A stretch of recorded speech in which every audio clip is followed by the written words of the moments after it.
Good morning. ఈ ఉదయకాల సమయంలో దేవుడి వాక్యంతో నీతోనే మాట్లాడుతున్నాడు. కీర్తనలు 115వ అధ్యాయము 15వ వాక్యాన్ని గమనించినట్లయితే, భూమి ఆకాశములను సృష్టించిన యెహోవా చేత మీరు ఆశీర్వదింపబడుదురు. 16వ వాక్యాన్ని కూడా మనము గమనించినట్లయితే, ఆకాశములు యెహోవా వశము, భూమిని ఆయన నరులకిచ్చి ఉన్నాడు. ఆమేన్, హల్లెలూయా. మరి ఈరోజు ఈ భూమిని, ఆకాశాన్ని సృష్టించినటువంటి దేవుని చేత మనము బ్రతకగలుగుతున్నాము.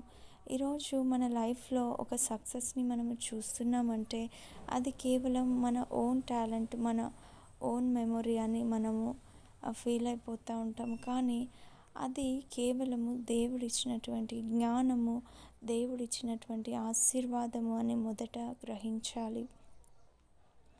ఎందుకంటే ఈ భూమిని యెహోవా నరులకిచ్చి ఉన్నాడు. ఆకాశము యెహోవాచే సృష్టించబడింది కనుక మరి ఈ భూమి కింద, ఆకాశము క్రింద, భూమి మీద నరులకి ఉన్నటువంటి ప్రతి విధమైన దీవెనకరమైన విషయంలో మనం గమనించినట్లయితే అది కేవలము దేవుని కృప వలన, ప్రతి విధమైన మరి మేలు అది కేవలము దేవుని ప్రేమ వలన కలుగుతుంది అని మనము గ్రహించాలి. ఈరోజు మనము దేవుని కృప లేకపోతే, దేవుడు మనల్ని ప్రేమించకపోతే ఈ ఆకాశము క్రింద, భూమి మీద మనము శూన్యమయ్యేవారము.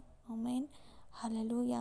ఈరోజు ఆయన ప్రేమించి మన కోసం ప్రాణం పెట్టాడు కనుకే ప్రతి విషయంలో మనము దీవెనని చూడగలుగుతున్నాము.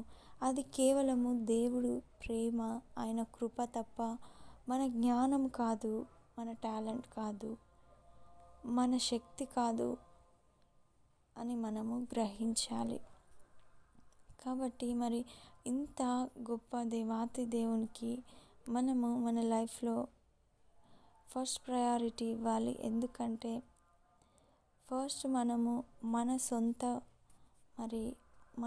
మన సొంత లాభం కోసమే మనం ఆలోచిస్తూ ఉంటాము. కానీ దేవునికి ఫస్ట్ ప్రయారిటీ ఇచ్చిన వారంగా ఎప్పుడూ ఉండము. కానీ ఈరోజు దేవుడు నీతోనే మాట్లాడుతున్నాడు.